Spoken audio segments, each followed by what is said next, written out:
नमस्कार दोस्तों, मेरा ये वीडियो उन युवा साथियों को समर्पित है जो किसी न किसी रूप में अलग अलग क्षेत्रों में सफलता प्राप्त करने के लिए संघर्ष कर रहे हैं। दोस्तों, सफलता प्राप्त करने के लिए हमारे भीतर कुछ विशेष गुणों की आवश्यकता होती है और इन गुणों के बगैर सफलता की परिकल्पना नामुमकिन सा लगता है। आज हमारे युवा साथियों के भीतर इच्छा शक्ति और विश्वास का भारी अभाव है, जिसके बहुत से कारण हैं, जैसे बचपन की कुछ गलतियां, समाज से मिलने वाली नकारात्मकता, आत्मचिंतन की कमी और सबसे बड़ा कारण है सही वक्त पर सही लक्ष्य का निर्धारण न कर पाना। आज हम सबकी हालत काफी हद तक सर्कस के उस विशालकाय हाथी की तरह हो चुकी है जो छोटी सी जंजीर में कैद है। दोस्तों, इस सब की शुरुआत होती है जब से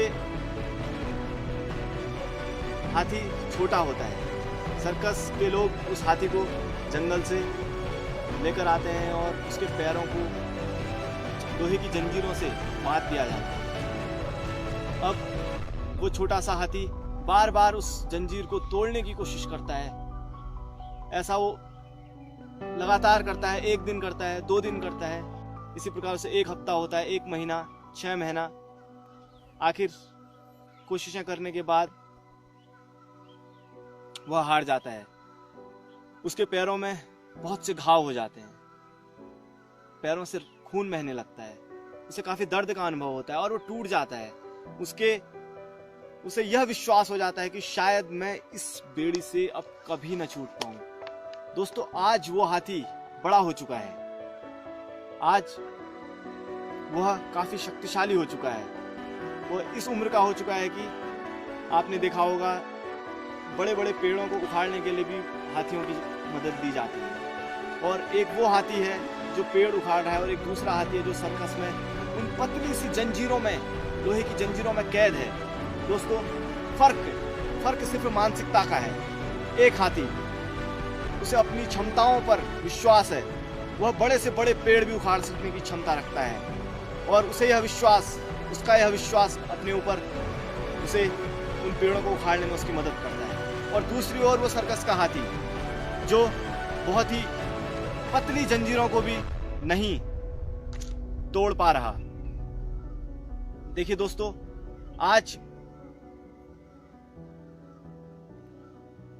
यदि उस हाथी के कान में कोई जाकर ये कह दे कि हाथी तुम बहुत ही शक्तिशाली हो, तुम ऐसी 50 बेड़ियों को तोड़ सकते हो, तो क्या वो हाथी तोड़ नहीं पाएगा?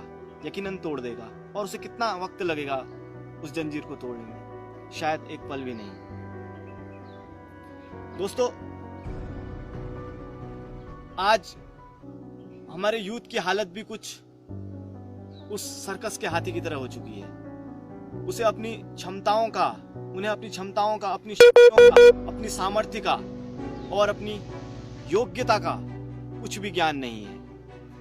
दोस्तों, स्वामी विवेकानंद ने कहा था, मनुष्य एक अद्भुत शक्ति का महान केंद्र है और वह जो कुछ करना चाहे उसकी शक्ति उसके भीतर निहित है। दोस्तों, मैं आपको वेदों की ओर ले चलूंगा। हमारे वेदों में भी कहा गया है, यथा ब्रह्मांडे तथा पिंडे, यथा पिंडे तथा ब्रह्मांडे। अर्थात जो शक्तियां इस ब्रह्मांड में मौजूद हैं, वे समस्त शक्तियां इस पिंड में भी मौजूद हैं। और जो कुछ शक्तियां इस पिंड में मौजूद हैं, वे समस्त शक्तियां इस ब्रह्मांड में भी मौजूद हैं। अर्थात ब्रह्मांड की समस्त शक्तियां हम में पहले से विद्यमान हैं। आवश्यकता है तो बस उन शक्तियों को पहचानने की। दोस्तों, मैं आपको इस वीडियो के माध्यम से सिर्फ एक संदेश देना चाहूंगा, अपनी शक्तियों पर विश्वास कीजिए, एक लक्ष्य का निर्धारण कीजिए और तब तक चलते रहिए जब तक उस लक्ष्य की प्राप्ति न हो जाए। उठो जागो और तब तक मत रुको जब तक लक्ष्य की प्राप्ति न हो।